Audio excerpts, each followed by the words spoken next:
My name is Margaret Collins, and I never thought I would be introduced to the end of my own family at a Thanksgiving table. I was 65, a widow for nearly 2 decades, and I had poured my life into raising my only son, Daniel. That night, I sat at the far end of his dining room, a place I hadn't chosen but had been assigned with a neat little card that read only Margaret, not Mom, not Grandma, just my name in a stiff font, the kind you'd see at a corporate conference, not at a holiday table where love was supposed to matter. The candlelight flickered across polished china, cinnamon sticks tied with twine, and the careful decorations, Rebecca. My daughter-in-law loved to show off. I had brought my own stuffing, baked the way Daniel used to beg for when he was a boy, but no one touched it. Instead, Rebecca's voice filled the air like she owned the season itself. Then Daniel raised his glass. His tone was flat, rehearsed, nothing like the boy who once cried when I left him at preschool. "We took a vote," he said, eyes fixed on me. "You're not part of this family anymore. Mom." The words hit harder than any slap. For a moment I thought it was a cruel joke, some bitter attempt at humor, but Rebecca didn't flinch. She smiled, swirling her wine as if it had been her idea all along. Around the table, silence settled like dust. Even little Ethan, my 9-year-old grandson, lowered his gaze to the cranberry sauce and didn't speak. I felt the heat rise in my cheeks. My fork hovered above the plate, the stuffing still untouched, as if the food itself had been cast aside with me. My chest tightened, not from anger alone, but from something sharper, betrayal threaded with disbelief. I didn't shout. I didn't argue. Instead, I folded my napkin carefully across my lap, the way I'd been taught as a girl, as if discipline could shield me. Yet, in that moment, I understood what had been set in motion long before this dinner. They hadn't just served me food, they had served me exile. And I sat there, realizing my place at this table had never been meant for belonging. The week before Thanksgiving, I stopped by Daniel and Rebecca's house with a loaf of pumpkin bread still warm from the oven. Ethan loved it, and I thought Rebecca might appreciate the gesture. The door code hadn't changed, so when Daniel texted that he was at work but I should go ahead, Rebecca's home. I let myself in, just as I had dozens of times before. The air inside was too quiet, the kind of stillness that makes you pause in the doorway. That's when I noticed them, a pair of unfamiliar leather dress shoes neatly placed beside Daniel's sneakers. They weren't the kind of shoes a man forgets after a visit. Polished, deliberate, with an owner who wanted to be noticed. I stood frozen for a breath too long. Then came the sound of hurried footsteps in the hallway. Rebecca appeared first, her blouse slightly untucked, her hair falling loose from its usual perfect bun. Behind her came a man I didn't recognize, taller than Daniel, collar misaligned, shirt wrinkled in a way that told its own story. His eyes barely met mine before flicking away. "Oh," Rebecca said, too brightly. "You're early. This is an old friend, just helping with some things for the holiday." She smiled, brittle, already rehearsed. The man nodded without words and disappeared back down the hall. I didn't ask his name. I didn't demand an explanation. Instead, I placed the pumpkin bread on the counter and said softly, "No worries. I didn't mean to interrupt." My voice carried the calm of someone who had lived long enough to know when silence could say more than shouting ever would. Rebecca offered tea, overcompensating with pleasantries, but I declined. I told her I had errands, let her walk me to the door, and drove off without looking back. I told no one, not Daniel, not Ethan. I carried the moment like a stone in my pocket, heavy but hidden. I convinced myself I was protecting them. Yet sitting at that Thanksgiving table days later, the memory pressed harder. whispering that silence had its limits. Back at the Thanksgiving table, I realized the signs had been waiting for me all along. The little details whispered louder than the words. My chair had been placed at the far end, pressed against the swinging kitchen door. Every few minutes, a cousin brushed past me carrying dirty dishes. Once, the door nearly clipped my shoulder.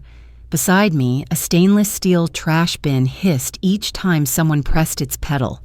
It was as if they wanted me to feel disposable. Rebecca's voice carried from the head of the table, smooth and commanding. She directed the carving of the turkey, commented on the wine, and filled every pause as though the evening belonged solely to her. Daniel nodded at her cues, silent but complicit. When I complimented the glaze on the turkey, he didn't look at me. Instead, he said, "Rebecca does it all. She keeps this family together." His words sliced deeper than the carving knife in his hand. My stuffing sat untouched, the dish I had wrapped carefully in a towel to keep warm. Rebecca took a bite, chewed once, then said with a smile that cut sharper than any insult, "It's a bit sturdy, isn't it? You could build a house with that texture." A ripple of laughter followed, not cruel enough to be obvious, but enough to remind me I had become the punchline. Even Ethan wasn't seated near me. He had been placed between two of Rebecca's cousins, who corrected the way he held his spoon and fed him cranberry sauce. He looked up once, searching for me, then quickly turned back to his plate. My heart clenched. They had made room for me at the table, but not in the ways that mattered. I sat still, napkin folded neatly on my lap, the weight of my silence pressing harder than the candlelight. And in that silence, the truth settled. This wasn't neglect. This was orchestration. As the meal dragged on, I stopped asking myself where I had gone wrong. For years, I thought maybe I was too present, too cautious, too old-fashioned to fit into the life Daniel and Rebecca built. But sitting there, listening to her smooth voice narrating the evening as though I were invisible, I realized it had nothing to do with what I did. It had everything to do with what I knew. Rebecca spoke with the ease of someone who believed the past was buried, who thought the secret I had carried into my car that Tuesday afternoon would never see daylight. She believed silence meant consent. She believed my smile meant surrender. She didn't know that silence had edges. I stared at the polished silverware, my reflection warped in the spoon, and thought about the life they sat upon so comfortably. The house where we gathered? Its deed was tied to the Collins family trust, established years ago after my husband's death. The college fund that would someday carry Ethan forward? My signature sat beside Daniel's, never Rebecca's. Even the line of credit that let them appear secure had been backed by my history, my name, my sacrifices. They thought kindness was weakness. They thought I had given without memory. They forgot that my entire career as a probate mediator had taught me the power of paper trails and signatures, the way documents could outlast feelings. I had copies of every form, every deed, every notarized letter filed and sealed. As Rebecca lifted her glass again and announced, "We've got everything handled now," I felt the weight shift inside me. They wanted peace, but only the kind that excluded me. They had erased me from the center of the table, but they hadn't erased me from the foundation beneath it. I lowered my gaze to my plate, the food still untouched. My silence was no longer surrender. It was preparation. And for the first time that evening, I felt something other than grief. I felt resolve. When dessert was served, I pushed my chair back and folded my napkin with deliberate care. Rebecca was too busy chatting with her cousin to notice. Daniel asked absently, "No coffee, Mom," but didn't wait for my answer. No one followed me to the door. No hug from Ethan. No goodbye. just the hum of voices continuing without me as if I had never been there. Outside, the night was sharp and cold. My breath clouded the air as I walked to my car. For a moment, I sat in the driver's seat, hands gripping the wheel, feeling the truth settle like frost on glass. They had voted me out, erased me with a smile and a slice of pumpkin pie. But the erasure was not complete. Not yet. When I returned home, I didn't cry or pace the hallway. I went straight to my study, a room I rarely entered anymore. The desk drawer slid open with a creak, and there it was, the folder I hadn't touched in months. Inside lay the foundation of their lives: copies of the property deed, co-signed loan agreements, authorization letters, notarized trust documents, even emergency revocation forms already drafted, waiting for nothing more than a signature and a date. I sat down, the lamp casting a golden circle over the papers. My pen hovered above the page. It wasn't doubt that stalled me. It was finality. This wasn't just about money or property. It was about what you do when your own son tells you you no longer belong. I leaned back, closed my eyes, and whispered aloud to the empty room, "It's time." The next morning, I called Richard, the attorney who had guided me through my husband's estate. He didn't ask for context. He knew me well enough to hear what my voice carried. "We'll begin immediately," he said. And as I hung up, I felt the first flicker of something I hadn't felt in years: control returning to my hands. By sunrise, the papers were already in motion. Richard filed the necessary documents to freeze access to the trust, a quiet ripple that would soon feel like a wave inside Daniel and Rebecca's carefully curated life. It was a step I had prepared for years without fully admitting it, and now it was unfolding with the precision of clockwork. That evening, as I sat in my kitchen sipping tea, I opened the old photo tucked into my phone, the one I had snapped in Rebecca's hallway without meaning to, my hand trembling as I balanced the pumpkin bread in the other. Her blouse was untucked, her lipstick smudged, and behind her stood that man, his face turned just enough to capture the outline of his jaw, the unfamiliar shoes by the door sealing the picture. Proof, not suspicion. Proof. At exactly 6:05 p.m., I attached the photo to a message and sent it directly to Daniel. No explanation, no caption, just the truth. The phone rang almost immediately. I let it vibrate across the counter.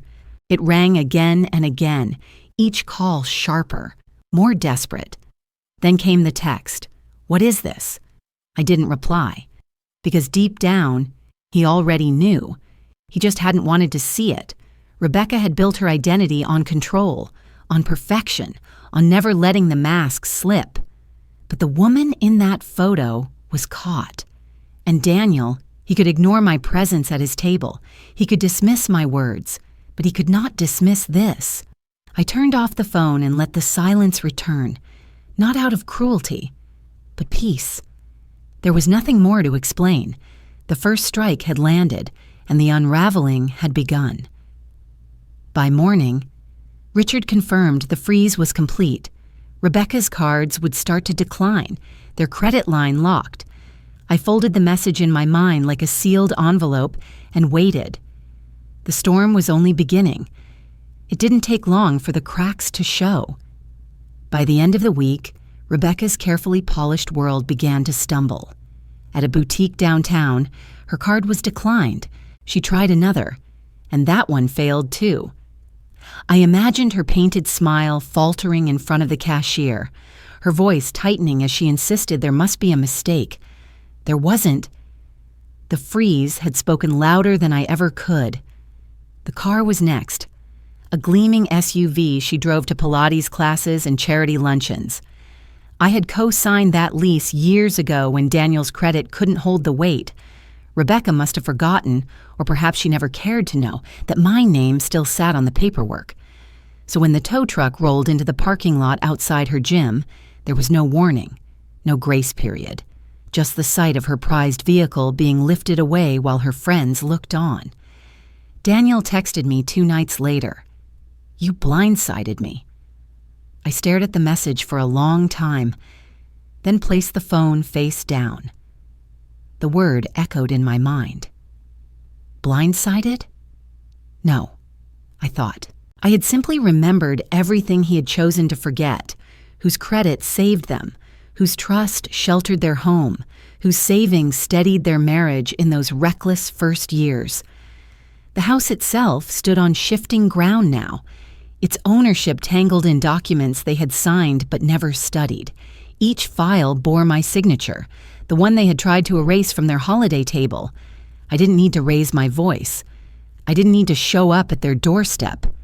The foundation of their comfort was already tilting beneath them, and while Rebecca scrambled to maintain her image, while Daniel wrestled with the truth he could no longer deny, I sat in my living room, the fire glowing steady, and waited for what would come next.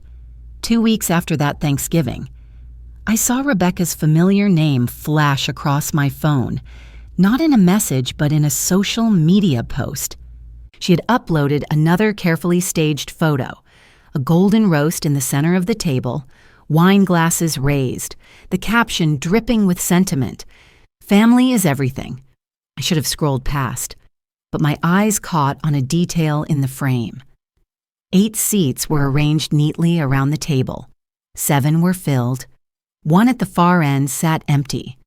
The camera angle made it impossible to miss, as though the chair waited for someone who hadn't arrived. My breath caught when I saw what lay across that untouched plate, a cream linen napkin, hand-stitched with small loops along the edge.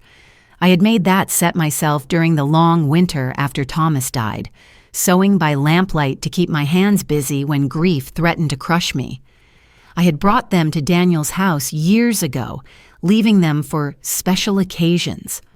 One of them now sat folded with care, laid out as if I might still appear. I stared longer than I meant to. Was it Rebecca's oversight? Forgetting to remove the napkin? Or was it Daniel, unable to erase me completely even as he tried to? Perhaps no one noticed at all. But I noticed. The empty chair carried more weight than any words spoken that night.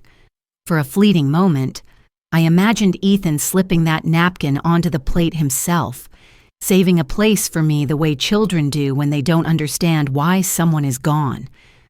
The thought softened me, even as I knew it might not be true. I closed the app, set down my phone, and let the quiet of my own living room wrap around me. They could post their curated family, but even in their perfection, my absence left a shadow they could not stage away.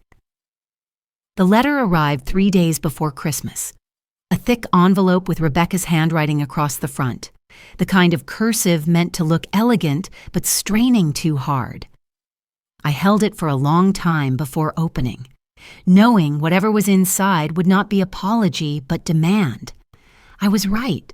Inside, a single printed sheet, no greeting, no warmth, just one centered sentence in a stiff serif font.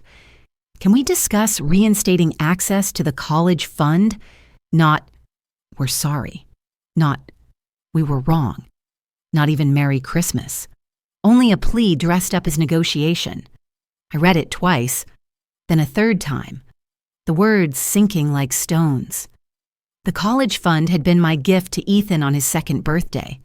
I had opened it with my own name tied to every clause and amendment, a promise that his future would be protected no matter how careless his parents became.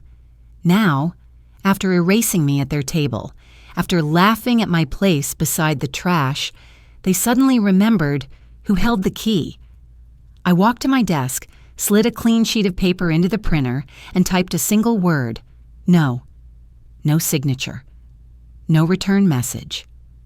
Just that.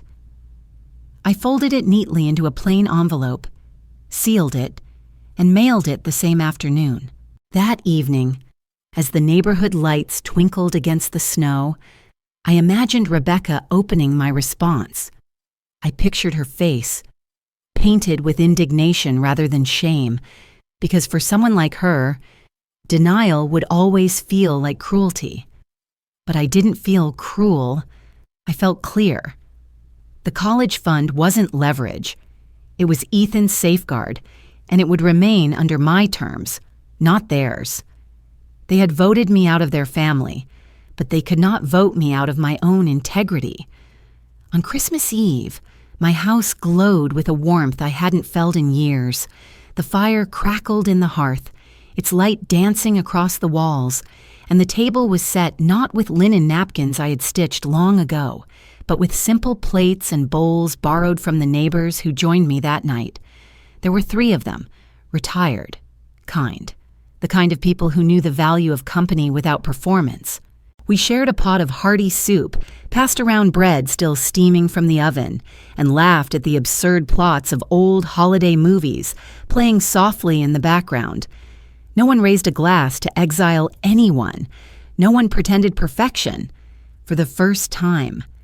I didn't serve the stuffing Daniel used to beg for or the cranberry glaze I had made every Thanksgiving since he was a boy. Instead, I tried something new, a sweet potato gratin with rosemary from the little planter I kept near the kitchen window. The scent filled the room, bright and earthy, like a beginning rather than a memory. I didn't check my phone. I didn't wonder whether Daniel and Rebecca had left a chair empty again, or if Ethan saved me a candy cane like he promised. I let the thought drift away with the snow that fell quietly outside, blanketing the street in silver calm. What mattered was here, this table, this fire, this moment. The life I had been waiting to be invited into was already mine to live. As I blew out the candles that night, I felt the heaviness of years lift from my chest. They had voted me out of their family, but I had chosen something stronger than their vote. I had chosen myself. And in that choice, I discovered belonging again, not in their house, but in my own. Thank you for watching. If you enjoy these family drama and revenge stories, please subscribe and join me for more every day.